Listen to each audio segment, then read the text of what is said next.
За юунд өмнө намайг урьж энэ семинарын хамгийн ихний илтгэгч болгож байгаад маш их баярлалаа. Нэр төрийн хэрэг гэж бодож байна. За тухайн уламжлалт дифференциал тэтгэлийн чиглэлээр ажиллаж байгаа. За дэлхийн өнцөг болгон бүрт ажиллаж амьдарч байгаа хүмүүсийн нэгтгэсэн юм гоё групп одоо болж байгаа гэж би бодож байгаа. За цаашид маш гоё сонирхолтой илтгэлүүд бол ихээрээ тавигдах байхаа гэж найдаж байна. За миний энэ одоогийн судалж байгаа сэдв бол энэ далайн загварчлал.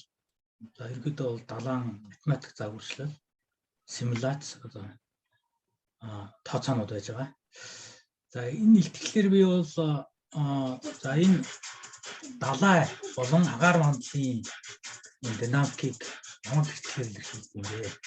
Үүнийг хялбархан байдлаар ер нь бол бичээд за гаргалгааг нь бас зарим тохиолдолж байгаа жоохон дуудаад тэгээд ямар одоо хялбарчилгаа тийм ээ ямар тооцоонуудыг илтгэлээр бол ярих гэж бодсон ба. За хамгийн ихэнд бол дэлхий бол байнга эргэлдэж байгаа. Тэгэхээр энэ далай судлал, агаар мандал судлалыг загварчлахад бол нэгдүгээрт бол энэ дэлхийн эргэлтийг бол маш сайн загварчилж тооцох хэрэгтэй байдаг. За энэ зургаар харагдж байгаа энэ координат систем байна. За энэ том IG-гээр бичсэн нь бол одоо бэхлэгдсэн систем байж байгаа. За жижиг IG-гээр одоо нэгж векторуудыг тэмдэглэсэн систем нь бол эргэлдэж байгаа.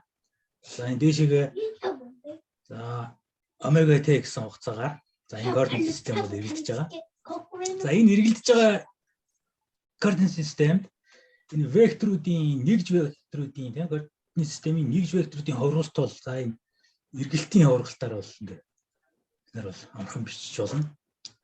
За бэхлэгдсэн одоо IG системээс жижиг IG систем рүү өөрөх хурвалт. За эсрэг хурвалт, уруу хурвалт. За энийг бол хүмүүс мэднэ тийм. За ингээд бид нар бол зорилго бол юу вэ гэхээрээс энэ системд эргэлдэж байгаа системд за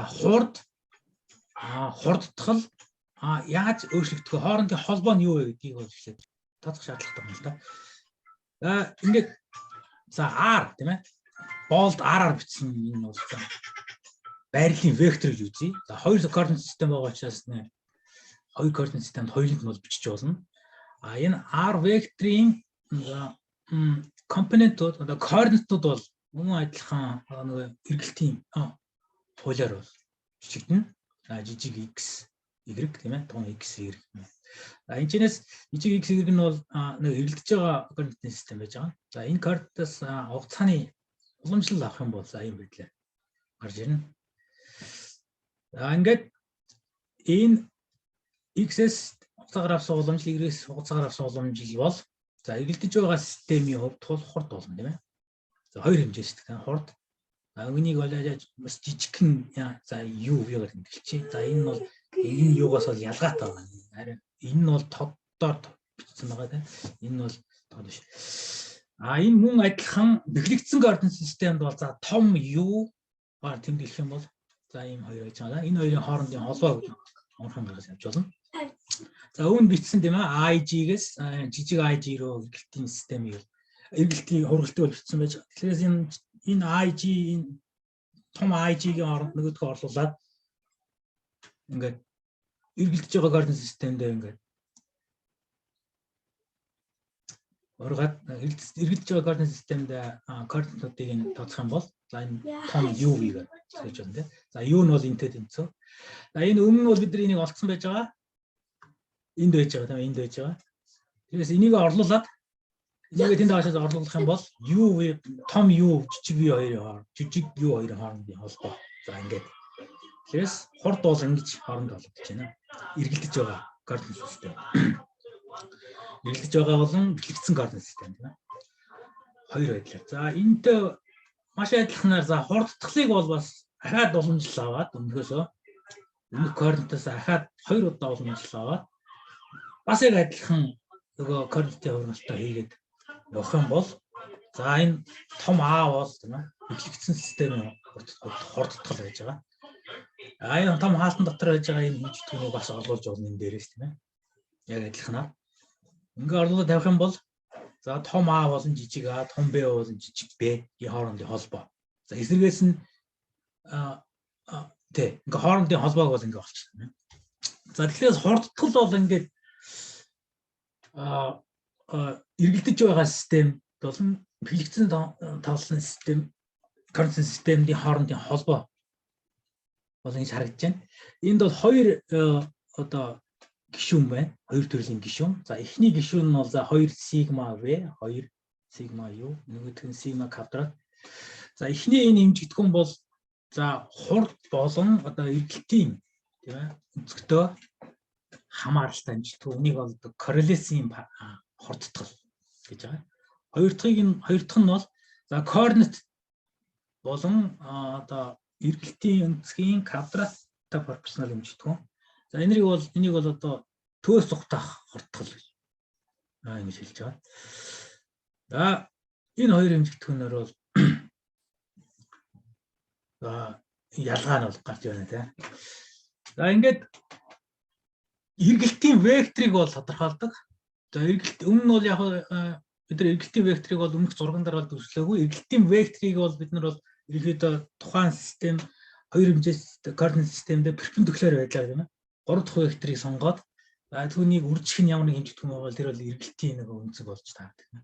Эргэлтийн энэ векторыг тодорхойлсны дараа өмнөх одоо олсон нөгөө хурд болон хурдтгалын эргэлдэж байгаа систем, бэлтгэсэн системийн хоорондын хамаарлал бол хялбархан байдлаар ингээд вектор үржигдэхүүнээр ингээд бичигдэж болдог тийм. Ингээд энэ векторыг үржих нь за энэ бол вектор үржих шүү тийм. Энэ омега векторыг үржих нь одоо байрлалын вектор.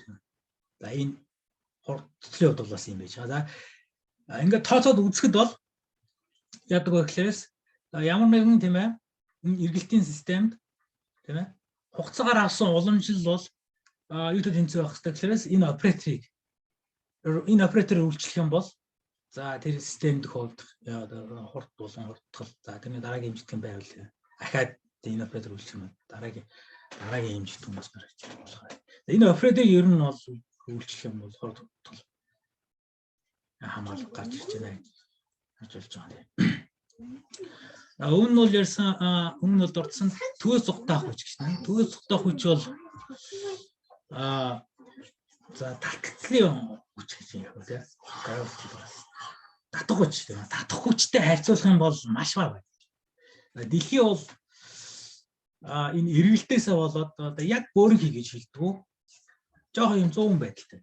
Яагаад гэвэл тийшээ нэг төөс цугтаах хүч байдаг тийм. Тэрээс энэ гэхдээ яг тооцоонд бол бид нар бол дэлхий бол бөөрнхий аваа үзэхэд бол маш тийм их том алдаанд бол хүрдэг. За экваторын радиус дэлхийн радиус бол 6378. За энэ чиглэл тийм ээ. За туулын радиус бол 6350 км. Арай бага тийм 100 маяг. Төөс цугтаах хүчийг бол бид нар бол тооцоонд бол авч үздэг бай. За ингээд бөөрнхий дэлхий маань байж байна. Дэлхий дээр ингээд координат систем. За 3 хэмжээст координат систем ийм байдлаар тодорхойлъё. Хичээ тийм ээ. За дэлхий бол эргэлдэж байгаа. За ийшээгээ бол ингээд омега гэсэн үнцгтэй байгаа. За дэлхийн эргэлтийн векторыг бол за ингэж бичнэ. Яагаад гэвэл дээшээгээ тийм ээ. За дэлхийн эргэлт биш тийм ээ. Одоо энэ координатын систем тийм ээ. Одоо уртраг өрөөгөөр тодорхойлогдож байгаа шүү дээ. Ямар нэгэн дэлхийн аль нэг зэг дээр тийм ээ. Тэгэхээр дээшээгээ энэ фай өнцгөр дээшээгээ ингээд ятсан энэ зэг тийм ээ. Энэ уртраг өргөрөлт бас эргэлтийн нөгөө хуулиа бичээд эргэлтийн ургалтаа бичих юм бол дэлхийн эргэлтийн вектор за энэ дээшээгээ чиглэсэн вектор гэж байна. Энэ вектор за энэчнээс дээшээгээ чиглэсэн вектор гэж байна. Энэ хоёрын хоорондын өнцөг бол энэ фай гэж байна. Энэ байдлаар л эрхлэнэ. Энийг зураг харж болно. За ингээд өмнө гаргасан одоо нөгөө үр дүнгээ бичих юм бол тийм ээ. За хурдны хувьд бол за ийм жигтэн гарч ирэн тийм ээ. IJK coordinate system. За дэлхийн эргэлт тийм ээ. Дээшгээ ийм файл өнцгөр дээшээ эрг гэсэн тэр цэгт бол дэлхийн вектор болж байна. За X, Y, Z-ийн дагуух тийм ээ. Хурдны одоо өмнө нь бид нар энийг нөгөө вектор хэмжигдэхүүн вектор үржүүрээр тодорхойлсон байж бас. За вектор үржүүрээ тооцоод үзэх юм бол энэ векторыг юу вектор үржих юм бол ингэж гарч ирж байгаа.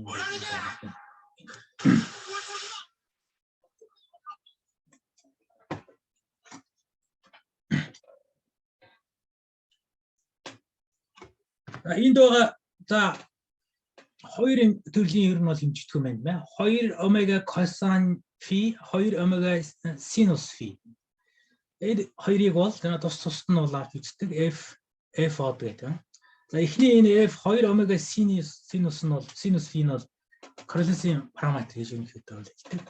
А энэ f одыг бол за үлдэгдэл корреляцийн параметр гэж хэлдэг. А ер нь бол энэ үлдэгдэл корреляцийн параметр бол нэг нөлөө байдгүй. Ихэнх тохиолдолд бол энийг бол авч үздэг бай. За тэг гэж үздэг.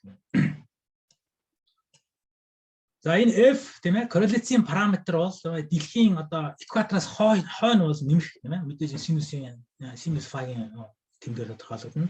Экватор дээр бол тэг, экватороос урагшаа бол хасах тэмдэгтэй байх нь харагдж байна.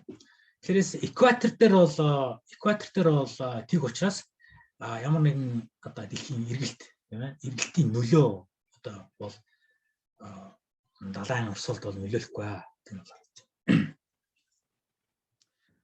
За ингээд юу авч үзье. За гадаад хурцд бол одоо гадаад хүч байхгүй гэж үзье тийм. Тэгэх юм бол одоо нэг бэхлэгдсэн тавлын систем, бэхлэгдсэн координат системд байгаа хурцтгад бол 0. За бүх хүч 0 гэж үзэж байна. Тэгэх юм бол одоо нөгөө IJ хавтаа координат систем дээрх байгаа хурдны векторууд маань ийм байдлаар хэлсэн. За энэ юу вэ гэж шинжилгээ үзэх юм бол энэ бол тойргийн хөдөлгөөн байж байгаа. За ерөнхий шийдийг нь бол бид нар ингээ олчиж болно. За энэ V бол одоо дурын тогтмол байж байгаа юм. За энэ C бол бас дурын тогтмол тийм ээ фаз гэж ярьдаг. За энэ координатууд нь бол ингэж хэлэгдэнэ. За ингээ энэ бол тойрог байна гэж тийм ээ. За энэ юу хэлж байгаа гэхээр ямар ч хүч үйлчлэхгүй байхад дэлхийн гадар одоо далаа дээр байгаа ямар нэгэн одоо бит бөө тийм үү тойргоор хөдлөнө гэсэн. Яг тэр координат систем дээр тийм ээ. Тойргоор хөдлөнө. Ямар ч хүч байхгүй. Яг ингээд цэвэр тойргоор хөдлөнө гэсэн. За энэ хөдөлгөөний одоо үе тийм ээ. Энийг бол инерцийн осцилляц гэж нэрлэж байна. Энэ үе нь бол энэ гэж байна. За энийг бол энэ дэлхийн одоо энэ инерцийн осцилляцийг бол эртнээс л ер нь бол харсан байгаа хүмүүс ажилласан байгаа. За 1939 онд бол энэ Балтийн тэнгист ингээд усны урсгалыг хэмжээд тийм ээ. Хэмжээд за нэг ийм хөдөлгөөнийг бол илэрхийлсэн гэж байгаа тийм. За ингээд энэ бол ингээд тойргоор явж байгаа. Тойргоор явж байгаа. Ингээд дээшгээ тойргоор явж байна тийм. За мэдээж яг бол тойрог биш л байна л да. Ингээд жоохон ингээд спираль маягаар ингээд дээш явцсан байж байна. Мэдээж нөгөө дээш явна гэдэг чинь бол нөгөө корреляцийн параметр маань өөрчлөгдөж байгаа. Sinus phi байж байгаа тийм ээ. Тэгээд дээшгээ бас ингээд яваад байна гэдэг чинь өөр хүч байна гэсэн үг гадны тийм ээ. Ямар нэгэн салхи ч юм уу одоо юу ч гэдэг тийм. Нөгөө бэлтгэсэн координат систем ямар нэгэн хүч үйлчлэх гэсэн үг. Яг цэвэр тойрог биш байна дээш явж. Гэхдээ ямар ч байсан бол харагдаж байна. Одоо энэ дэлхийн эргэлт тийм ээ. Энэ усны урсгалд бол нөлөөлж байна гэдгийг харж болж байна. За дараа нь за шингэний одоо хөдөлгөөний идэвхжлэлийг за энд бол төсөлсөн байна. За эхний идэвхжлэл бол за мас хадгалдах улмаас гарч ирдэг тийм ээ. Энийг бол continuity equation гэдэг англиар би монголоор бас сайн хийж мэдхгүй. Одоо continuity equation хэлж тийм ээ. За дараагийнх нь болохоор За момент хадгалагдах хуулиас гардаг. За эсвэл одоо Ньютоны 2 дугаар хуулиас гардаг тийм ээ. За хурднуудын хувьд тэгштгэл байж байна. Хурдны өршөлт за хурдтгал юм. Энэ ер нь бол одоо Ньютоны 2 дугаар хууль гэдэг нь бол харагдаж байгаа нь өмнө нь бол нягт байж байна тийм ээ. Нягт бол масс. Түүний үржих нь хурдтгал. За ард нь бол одоо баахан хүчнөр байж байна. За энэ хоёр тэгштгэл бол үндсэн одоо шингэний хөдөлгөөний бол үндсэн тэгштгэл бол гарч ирдэг. За энэ дээр нэмэгдээд бол бас ахаад нэг хэдэн тэгштгэл бол орж ирдэг. Энд байж байгаа энэ одоо материал дериватив гэж байгаа материал уламжлал тийм ээ. Энэ материал уламжлал гэдэг гэхээс за ус бол урсж байгаа тийм ээ. Ус бол урсж байгаа учраас урсны дээр усны урсгал бол уг ямар нэгэн хэмжигдэхүүний хугацаанд авсан уламжлалт бол нөлөөлтөө. Яг бол цуг урсаад явж байгаа учраас урсаад явж байгаа юм дотор бид нэр ямар нэгэн хэмжигдэхүүний одоо хурд хугацаанд хамаарсан өөрчлөлтийг тооцож байгаа учраас энэ материал дериватив гэж энэ бол орж ирдэг. Утгаараа энэ бол яг бүтэн уламжлалт гэж бас хэлж байна. За эхний тэгштгэл энэ масс хадгалагдах хуулиас гарч ирдэг. За энийг өмнө нь бас профессор бол гарлаг гаргаж байсан тийм. Энэ тэгшгэлүүдийн гаргалгаа. За энд бол яг илүү юм юу вэ гэхлээрээс ерөөсөө энэ нөгөө корреляцийн параметрууд орж ирсэн байж байгаа. Корреляцаас дэлхийн эргэлтээс орж ирсэн энэ нөгөө гишүүнүүд ороод ирсэн байж байгаа. Энийг хэрвээ байхгүй болгочих юм бол нөгөө Navier-Stokes тэгштгэл ерөөсөө яг тэр хөөрэй бол байж байгаа. Navier-Stokes тэгшгэлийг бол өмнө нь бол бид нар бол бас судалж байсан тийм ээ судалж байсан. Navier-Stokes тэгштгэл за энэ ороо нягтыг бид нар бас тогтмол гэж үздэг тийм ээ нөгөө цэвэр нөгөө incompressible Navier-Stokes тэгшгэлөө. За энэний гаргалгааг бол зүгээр нэг хэмжээс төвд зүгээр жижигхэн байдлаар ингээд гаргахч болдог. За энд бол одоо нэг хэмжээс тохиолдол тийм ээ энд нэг за нэг мууж байж юм тийм ээ нэг масс байж юм тийм. Энэ масс руу энэ хэсэг рүү энэ мууж руу орж байгаа массны хэмжээ муужаас гарч байгаа массны хэмжээ масс хадгалагдах хуулийг бол ингэ бичиж байгаа. За жижигхэн дельтатай гэсэн хугацаанд тийм ээ ийм масс байсан юм бол тийм ээ. За дараагийн одоо өөрчлөлтийн масс бол түн рүү орж байгаа тийм ээ. Ийм хурдтай ийм дельтатай хугацаанд явчих юм бол ийм зай явна. Ийм зайг ийм массаар үржээ. За хасах нь гарч байгаа учраас ингэ хасах нь гэж байна тийм. За ингээ энэ бол хялуурхан дифференциал тэгштгэл. Энэ хоёр талыг нь хоёулын дельтатай дельта x тоодог юм бол дельта x-ийг за тэг рүү язгаарт нь авах юм бол ингээ нэг тэгтгэл гарч ирж нэг хэмжээс тохиолдол. Хоёр хэмжээс тохиолдол, гурван хэмжээс тохиолдол яг адилхан энийг өргөтгөхөд бичиж болно. За энэ момент хадгалагдах буюу Ньютоны 2 дугаар хуулиас энэ 2 дугаар тэгтгэлийг бас гаргаж авч болно. Энэ одоо тухайн одоо би үйлчилж байгаа хүчнүүдийн нийлбэрийг ингээд дүрсэлсэн байна. За энд бол даралт байж байна. Даралт. Энэ тал үрээс нь бол шингэнд бол даралт, шингэний даралт бол үйлчлэнэ. За энэ 5 бол за энэ шингэний одоо дотоод үрэлтийн хүч гэж хэлж байна. Үрэлтийн хүч. За энэ үрэлтийн хүчнүүд тийм ээ. За энэ чиглэл рүү тийм ээ 5yx чиглэл рүү yy чиглэл рүү ингээд. За энэ хүчнүүдийн бүгдээрийн бид нар тооцоод өмнөх одоо момент хадгалагдах хуулийг бол момент хадгалагдах тэгшгэлийг бол гаргаж байна. Моментийн тэгшгэлийг. За энд rho fx f b хүч гэж байгаа. Одоо хүч. За энэ бол татгалцлын энгийн хүч болж байна. За ингээ өмнөхтэй яг адилханаар ингээд бичиж олж байгаа юм. Яг өмнөхтэй адилханаар одоо момент хадгалагдах хуулийг бичиж байгаа. Масс хадгалагдах хуультай яг адилханаар. За орж байгаа момент, гарч байгаа момент тийм ээ x чиглэл рүү. За нийт x чиглэлт хүчний нийлбэр тийм ээ. За хүчний нийлбэрүүдийг бид эндээс ингээд тооцож байгаа юм да. Баахан хүчнүүд нь зураас ингээд хүчнүүд байна тийм. Энэ хүчүүд яг ингээд ийм богино хугацаанд бол биднийг тайлбарлаж чадахгүй л да тийм.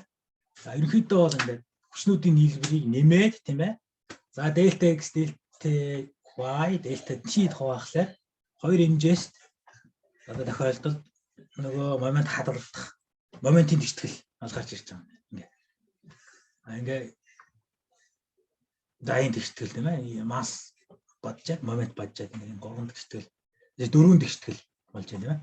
За ингээ биднэрт бол дөрвөн тэгтгэл байж байна. Хөвсөгч бол хэдүүлээ 5 байж байгаа.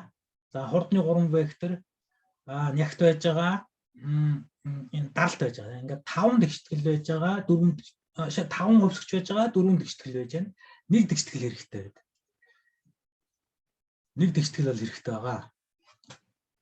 Тэрээс нэг тэгтгэл хэрэгтэй байна. Хэрвээ нягт тогтнол байх юм бол тийм ээ. За нягт тогтнол байх юм бол ингээ тэгтгэл бол гүцэд болчихж байгаа. Нягт тогтнол байх тул энийг бол бид нар бол мэднэ, энийг бол incompressible гэж нэрлэдэг. Одоо шахагдахгүй гэж хэлэх үнэ. Шахагдахгүй намаа эзлэх үнэ масаад эзлэх үнэ хадгална. За хэрвээ нягт тогтмол биш байх юм бол за угаасаа биш байдаг тийм ээ. За далай болон агаар бол тийм ээ мэдээж нягт бол тогтмол биш.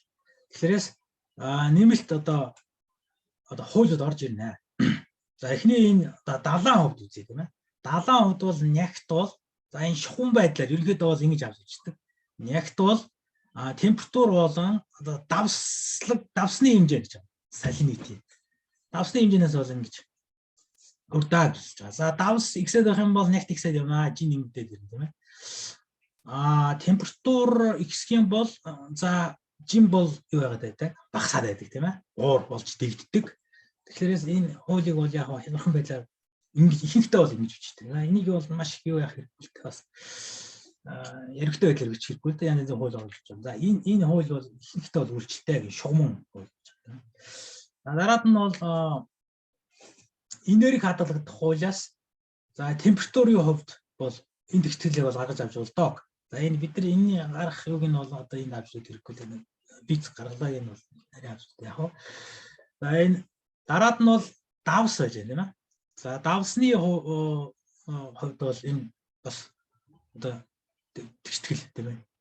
Диффузийн тэгтгэл байж байна.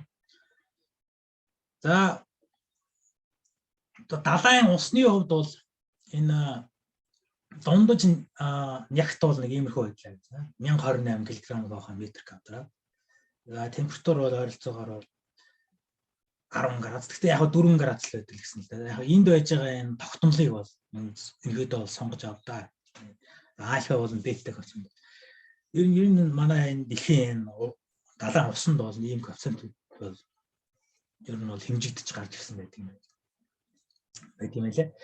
За энд одоо CV бол за дулааны одоо heat capacity тийм ээ. Дулааны одоо чадамж гэх юм ээ. За KT, KS энэ одоо диффузийн коэффициентүүд өмнөх коэффициентүүд тийм ээ. Одоо энэ диффузийн чанар нь ямар байд юм бэ гэдгийг хэлчихсэн. Давс яаж аль зэрэг уусах уу тийм ээ. Температур аль зэрэг сарнах уу гэдгийг хэлэх коэффициентүүд байж байна. За агаарын хувьд бол өөр болдог. Агаарын хувьд бол за давс бол байхгүй. Агаарын хувьд бол нягт бол за даралт мэдээж байж байгаа. Даралт болон температур. За энэ Q байж байгаа. Q нь болохоор чигшил. Агаарын хувьд бол чигшил болж байна. Өмнөх температурын энерги хадгалах бол бас байж байгаа. За чигшлийн хувьд бол бас диффузийн тэгтгэл бол бичдэг.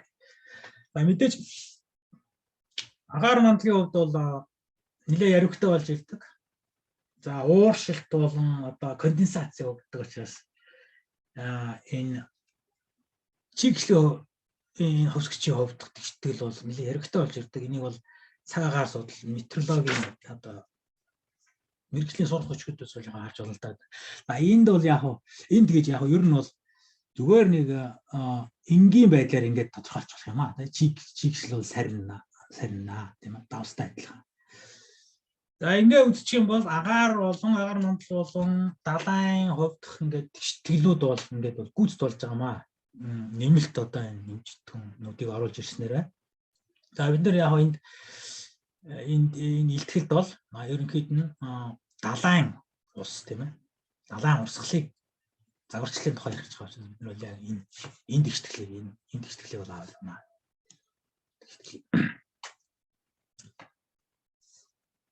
За дараагийн миний ярих юм бол Бусницкийн ойролцоол гэж байгаа.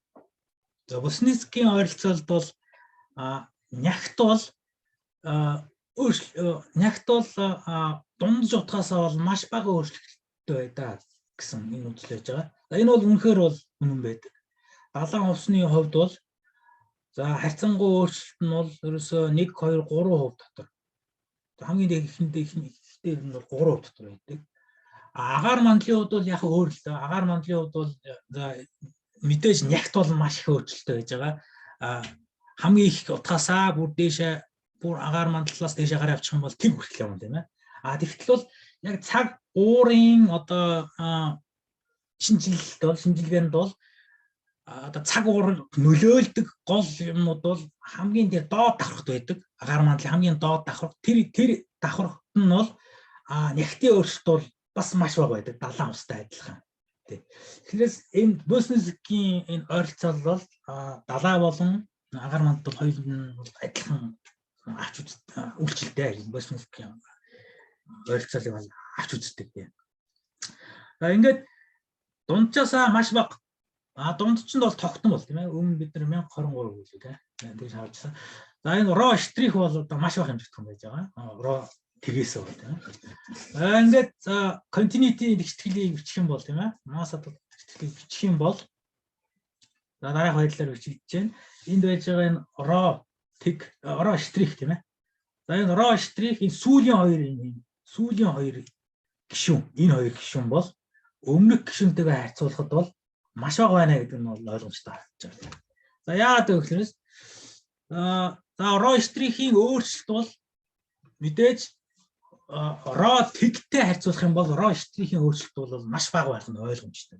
Яагаад гэвэл түүний абсолют хэмжээ түүн маш бага юм чинь түүний өөрчлөлт бас маш бага байх нь бол ойлгомжтой.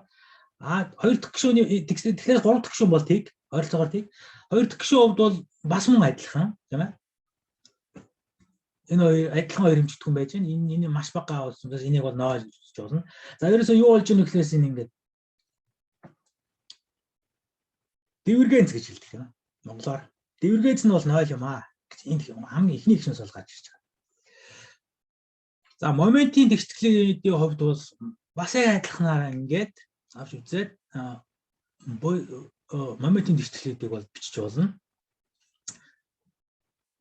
За би яг тэрийг яахгүй моментийн тэгшгэлээс бас яг адилханаар ингээд өөрчлөлтөд ро штрих орсон тэр хэсгийг бид нэр канцелдна, алуулгана.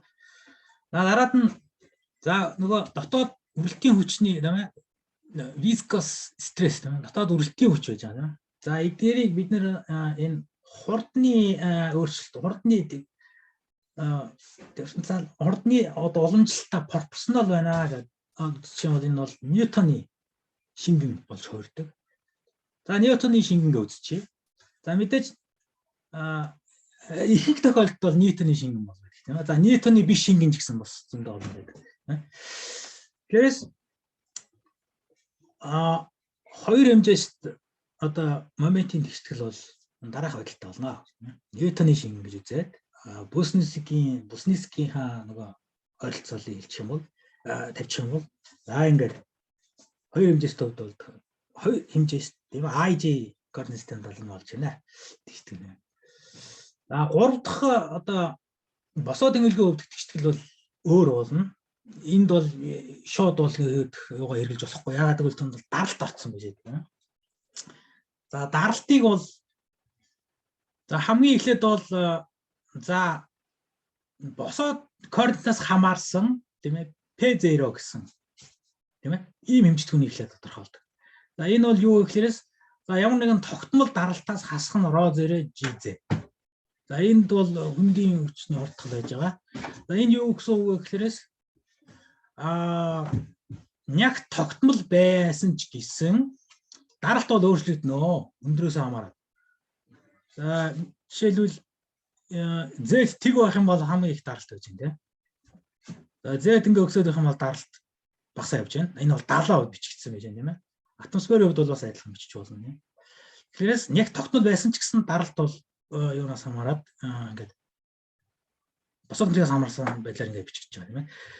За ингээд даралтыг бол ингээд хоёр хэсэг болгох хэрэгтэй. Тэгэхээр Z-ээс хамаарсан нэг хэсэг, Z-ээс хамаараагүй одоо нэг хэсэг тийм ээ. P штрих тийм ээ. За энэ чинээс P зэрэгээ бид нар Z-ээр уламжлал авчих юм бол юм. Ро зэрэг G. За энийг одоо Z тэнглэгийн давах тэгштгэл орлуулад буснесийнхаа ойролцооллыг бас тооцоод явах юм бол за энэ ро тэг J гэсэн энэ юу бол устдаг, канцелдаг тийм ээ. За тэгээд ийм тэгштгэл бол доо. За энд та нэг харж байгаа P штрих, ро штрих бол орцсон байж байгаа тийм ээ. Эндтэй. За энэс хойш бол одоо ер нь бол энэ штрихийг авч хайна бид нэр хэрэггүй. Ягаад гэвэл энэ штрих бол ерөөсөө гол юунаас одоо хазаалсан хазаалт тийм ээ. Ялгуур гэж ойлгох болно. Ро штрих болон P штрих дараагийн слайдууд нь алга болгоно. За тэрийг саная.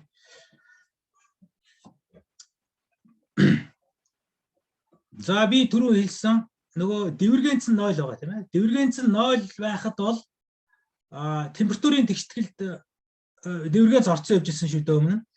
Тэнд байгаа дивергенц тэг болно. Ерөөсөө нөгөө температур болон давсны хэмжээний нөгөө тэгшгэл чинь хоёулаа энэ диффузийн тэгшгэл болчихж байгаа. Энэ хоёрыг нэгтгэж болно. Энэ хоёрыг одоо бие биенээс нь хасах уу? Тэгээ хасах юм тийм. За урд нь порцолик коэффициентэд байж байгаа энэгээр үржээр хасаад энэ хоёрыг нэгтгэчих юм бол ерөөсөө энэ ро штрихийн хувьд тийм ээ. Энэ юуны нэгтээ энэ ялгааны хувьд тэгшгэл бол гарч ирдэг. За энийг бол энергийн тэгшгэл эсвэл нэгтээ тэгшгэл гэж хэлдэг энэ тэгшгэл. Хоёулыг нэгтгэжлээ л дээ. Температур давс хоёрыг тий. За дараагийн хэсэг бол Reynolds-ийн дундчилсан тэгшгэл байж байгаа. Тэгэхээр за далайн хувьд бол далайн ангаар мандал тийм ээ. Энэ бол одоо турбулент урсгал гэж байгаа. Ямар нэгэн жижигхэн хэмжээтэй тийм ээ янз бүрийн эргэлтүүд тийм ээ янз бүрийн одоо ингээ урсгалууд байж байгаа. Энэ урсгалыг бол яг турбулент хэсэг гэж нэрлэж байгаа л да тийм. Хэмжээс нь бага байх юм бол түүний хувьд бол за дундаж нэг хэмжигдэхүүн байж байгаа. За энэ дундаж хэмжигдэхүүн бол одоо яаж дундснаас бол хамаарна л да. За эхний удаа яг бид нар зүгээр нэг дундаж гэдэг ойлгочих. Энийг бол яг нэг дискрет одоо тооцсон бодох орж ирэхэд бол яг нэг гэрээдээс хамаарат меш тийм ээ гэрээдээс хамаарат торноос хамаарат энэ дунджийг бол тодорхойлж болдог. За одоохондоо зүгээр дундаж ойлгочих юм. За ямар нэгэн дундаж хэмжигдэхүүн дээр нэмэх нь маш бага жижигхэн өөрчлөлт. Одоо нэг санамсаргүй хэмжигдэхүүн дээр бол одоо санамсрын дундаж одоо түүнээс ялгарх одоо вариант гэж тийм ээ вариант. Вариантын яг авсан чи юу лээ? Deviation. Би мартсан шүү. За ингээд түүний одоо санамсргүй хэмжигдэхүүний дундаж чинь тэг байхаар тийм ээ. Ингээд хурдыг бол ингээд дундчлаад дундчаас хазаасан хазаарт юм ингээд бичиж байгаа. За энэ бол Reynolds хамгийн анх бол энийг бол дэвшүүлсэн байж байгаа. За энэ хазаалтын дунд чинь тэг гэсэн энэ нөхцөлийг ашиглаад жишээлбэл хоёр хурдны үржүүрийн дундчийг нь аваад үзэх юм бол энэ дунд байгаа энэ хоёр гишүүн бол энэ шинэ уучлаарай. За энэ хоёр гишүүн бол тэг болно. Яг бол энэ дундаж тогтмол учраас урагшаа гарчна. За V штрихын дундаж үлдэн, энд U штрихын дундаж үлдэн. Дундажууд 0 учраас энэ хоёр захын гишүүл үлдэн.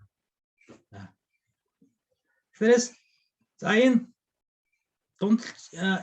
задаргааг өмнөх одоо X моментийн тэгштгэл дээр аваачаад орлуулах юм бол дараах байдлаар бол гарч ирнэ. X моментийн тэгштгэлийн хувьд тийм ээ.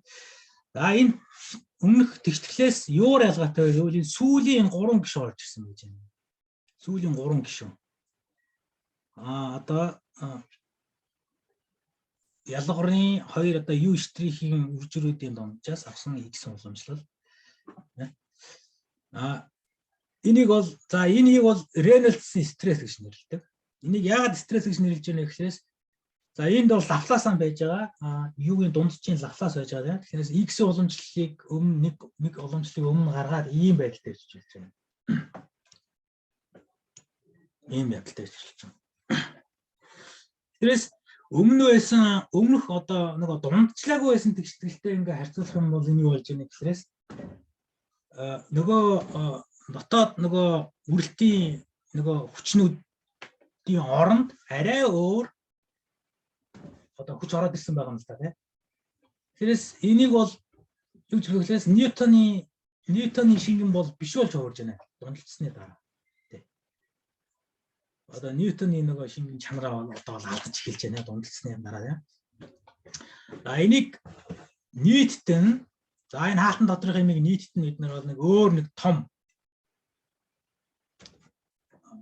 коэффициентээр тэмдэглэдэг. За энийг бол AD-ийн коэффициент, AD viscosity гэж нэрлэдэг. Тэгээ хоёр хэмжээст X, Y чиглэлийн дагуу яг бол энэ коэффициентийг хоёулангийн яг А-гаар тэмдэглээд босоо тэмдэглэхийн хувьд бол арай өөрөөр тэмдэглэдэг. New Y гэдэг юм. Яг гэвэл далайн одоо өрсөлийн хувьд бол босоо болон хэвтэй хоёр хөдөлгөөн нь бол маш өөр байж байгаа тийм. Тэрийг дагаад бол за энэ үрэлтийн хууль бол тийм ээ өөр байж байгаа. Viscosity бол өөр байх хэрэгтэй. Тэрээс энэ хоёр өөр хэмжигдэхүүнээр тавьчихж байгаа. За ингээд одоо хэмжээс яри. За X Y-ийн тийм ээ координатын хэмжээс бол за ойролцоогоор 70 болон атмосферын хувьд бол ямар байдгийг бол энэ өснөгтөн дээр бол харуулсан байж байна тийм ээ. За хугацааны хувьд тийм ээ. За хурдны хувьд тийм ээ, даралтын хувьд тийм ээ. За нягтуудын хувьд ингээд. За энэ нягт даралтын юунууд бол босоо тэмдэглэлийн хувьчнууд нь бол нэлээд өөрчлөлттэй учраас яг энэ тэмдэглээг байж байна. За дээр нь координат болон хугацааны хувьд бол ямар байд юм бэ? Тэрээс геофизикийн тийм ээ шинний динамик бол за дараахын өслүүдийг бол авчтай. Энэ бол заавал биелэх ёстой гэсэн. Хугацаа болон одоо дэлхийн эргэлт тийм ээ. Хурд болон за координатын хэмжээсийн хоорондын харьцаа нь за дэлхийн эргэлтээс бол бага юм харьцан бага юм тэнцүү байна. За дээр нь нэмэгдээд энэ за босоо хэмжээс тийм ээ Z-ийн давах хэмжээс бол хэвтэй хэмжээсээс бол маш олон дахин бага байна. Тэрээс энэ юу вэ гэхлээрээс энэ бол ер нь бол баг ойролцоогоор ер нь бол хоёр хэмжээс төлөвлөгөө юм а гэдгийг бол харуулж байна. Энэ W нь юугаас бага байна. W юугаас бага байна. За ингээ хэмжээсийн анализ бол хийж болно. Эхний энэ X моментын тэгтгэлийн хувьд тийм ээ хэмжээсийн анализ хийх юм бол за энэ өмнөх хэмжээсүүдийг ингээд тоосоод энэ гишүүнүүдийг ингээд тэгтгэлд орсон гишүүнүүдийг ингээд хэмжээсээр ингээд тоосоод үзэх юм бол тийм ээ өмнө одоо авч үзэж байгаа энэ нөхцлүүд байж байна. Энэ олон дахин бага байна. Бараг хоёр хэмжээст байна гэсэн энэ нөхцлүүдээ авч үзэх юм бол жишээлбэл X моментын тэгтгэлийн хувьд бол энэ омега W бол энэ хажуудлын энэ омега юугаас бол маш олон дахин бага байна. Тэрээс энэ мэдээж давмгаалж байгаа учраас энэ омега W бол бид нар асч болно энэчнээс нэ. Хэвтэй моментын босоо моментын тэгтгэлийн хувьд бол бас энэ хэмжээсийн за энэ харьцааг бол бичиж болно юм аа. Тэгэхээр 6 болон 7 дахь гишүүн нь бол одоо амьд үлдчихэж байгаа тий. За бусд нь бол ерөөсөө ингээд дэрийг 0 авч үзэж болохоор тийм ээ. Тийм анализ хийдэг. За би бүгдээр ингээд нарийн юм бол хэлэхгүй л дээ. Нилээ юм бол болно тий. Тэгээд ерөөсөө одоо босоо тэнглэгийн хувьд бол ерөөсөө энэ гидростатик баланс гэдэг ийм хэсгэл авч ирдэг. За нилээ хэлбэрсэгдэж байгаа нь бол харагдж байна. Өмнөх 9-ийн тэгшгэлтэй бол харьцуулах юм бол за ингээ бүгдээр ингээ цуглуулаад биччихлээ. X, Y, Z тэнглэгийн дагуу. За X Y-ийн дагуу бол нөгөө юу л өөрчлөгдсөн байж байгаа тийм ээ. нөгөө диффузийн коэффициентүүд бол өөрчлөгдсөн байж байгаа. За Z-ийн хувьд бол ингээ өмнөх юмуд мөтрөө болсон. За continuity тэгштэл байж байгаа. Энергийн тэгштэл бол бас мөн адилхан ингээ гарч ирдэ нэг тийм. За энд нөгөө би хэлсэн өмнө нь raw штрих биш raw болсон шүү гэдэг. Raw бол нөгөө ялгаа байж байгаа.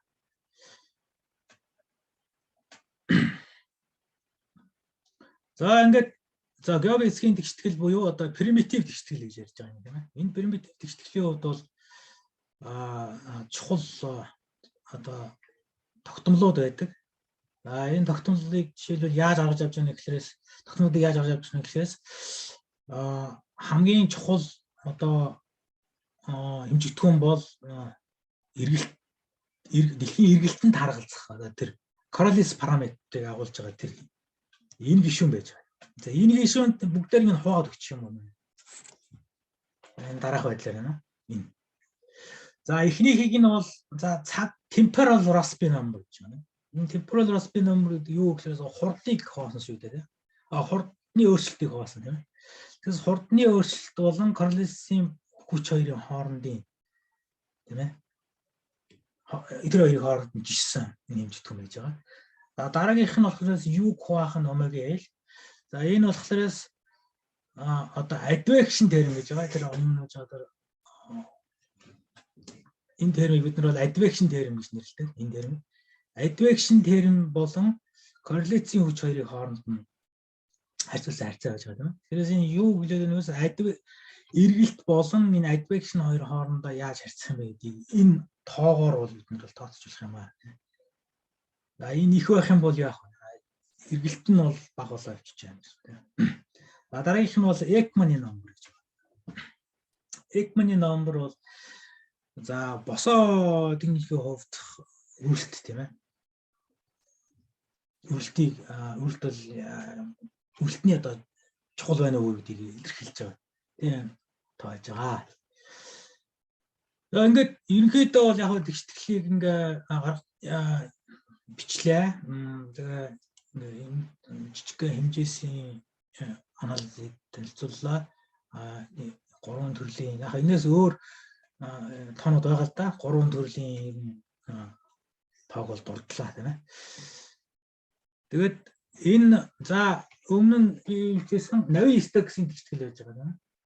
Navier-Stokes-ийн тэгштгэл учраас мэдээж одоо онлын хувьд одоо маш их судалгаа явагдаж байгаа. Жишээлбэл одоо шийдийн оршин байх нөхцөл, шийдийн гөлгөр чанар тийм ээ. Гөлгөр чанар алдах уугүй юу? За энэ тэгштгэл бол эдийн эргэлдэж байгаа ч гэсэн тийм ээ. Navier-Stokes-ийн тэгштгэл байж байгаа. За Busnitsky-ийн ойролцоол хийсэн ч гэсэн түүнд шийдэгдээгүй онлын хувьд энэ одоо түрүү хэлсэн гөлгөр байдал, орших энэ шийдийн оршин болох байдал энэ асуудлууд бол бас хэвээрээ байдаг, шийддэг бодломууд бол нэлээд байдаг. Өмнөх тэгшгэлийг бол за хялбарчилж болно. Хялбарчлаад өөр одоо бүр хялбар тэгшгэлүүд гаргаж авч болно. Энэ өмнөх энэ гурван тоог одоо бүр нэгээс бага байна гэдэг эднүсийг заримыг нь тэг болгоод тийм ээ, зарим гишнүүдийг нь тэг болгоод янз бүрээр юу яагаад энэ хургаад за geostrophic equation тийм ээ, barotropic equation одоо нэг гүйхэн уусах shallow water equation, quasi geostrophic equation гаргаж авч болдог. Ингэж хялбарчлаач гэсэн онлын хувь шийдэгдээгүй тийм ээ, хялбарч гэсэн айгүй хялбар харагдлаач гэсэн тийм ээ, ерөөсөн ганцхан хоёр дахь тэгштгэл систем байлаач гэсэн бол онлын хувь шийддэг асуудал бол байдаг. Дараагийн энэ тэгштгэл рүү явж байгаа судалгаа одоо юу гэхлээр динамик системийн одоо талбарт тийм ээ. Bifurcation анал. За удаан хугацааны шийдийн одоо шинж чанар тийм ээ. Доктортой байдлын анализ, за хаавц үүсэх тийм ээ. Тэр талын судалгаанууд явагдаж байгаа. За мэдээж одоо тоон шинжилгээний тийм ээ. Тооцсон бах талаас нь бол маш их судалж байгаа. Яагаад гэвэл энэ маань одоо амьдралд маш хэрэгтэй цаг уур тийм ээ. Далайн усыг загварчна гэдэг бол шууд нөлөөлж байгаа. Одоо далайн яг манай Монгол бол далаагүй ч гэсэн далайн энэ эргээр байдаг улс оронд бол тийм ээ. далаагаас бүхэн авч байгаа юм аа. Загас янз бүрийн бүтээгдэхүүн тийм ээ. Тэгэхээр одоо урсгал ямар байнуудаар урсгалаа дагаад одоо нэг далайн амтан орж ирэхгүй тийм ээ. Хүүт уусаад дагаа явдаг ч юм уу тийм ээ. Давстаа уснасаа зайлс хийдэг ч юм уу гэх мэт ингээд.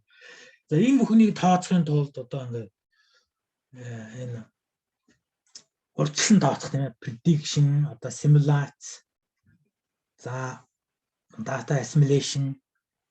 За энэ data assimilation гэхлээс бидний энэ тооцож байгаа тооцсон бодох аргаар бодоод гаргаад ирсэн тэгштгэл маань за алдаа агуулнаа. Мэдээж тооцооны алдаа агуулна. Загварын алдаа ч гэсэн агуулна. Тэр үед нь бодит одоо хиймэл дагуулаас ч юм уу ямар нэгэн ажиглалтаас авсан датата нийлүүлээд оптимизац хийгээд одоо за бүр ойрхон хэлэх юм бол Kalman-ы фильтр гэж ярьдаг тийм ээ. За ингээд оптимизац хийгээд өмнө дараа ойрхон тийм ээ. Модель болон одоо бодит хэмжигдэхүүн хэмжээс бодит хэмжигдэхүүн тийм ээ. Бодит датаг хооронд хослуулаад ингээд илүү одоо бүр сайн тооцоо үр дүн гарч авдаг. Энийг бол data assimilation гэдэг тийм ээ. За бусад одоо агаар мандал болон одоо мөс тийм ээ. За янз бүрийн юутай бол хослуулж болно энэ тэгтгэлийг тийм. За ингээд олон судалгааны чиглэлүүд бол байгаа. За онлын хувьд за ингээд энэ хүртэл ингээд яри дуусах гэж бодлоо. Дараа нь би яг слайд бол бэлдээгүй. Вебсайтаар ороод бас харуулъя гэж бодож байна. Тэгээ энэ хүртэл асуултаа ингээ ярилцъя л да. Ярилцъя асуулт. Яг онлын хувьд тийм ээ ингээ жоохон гаргалгаа тэгтгэлийн гаргалгаа юмсан ингээ би зогсоё гэж бодож байна. Дараа нь яг тооцоо нэг яаж удаад байна тийм ээ. Тэр талаар нь товчхон бас ярьж болж байна л да.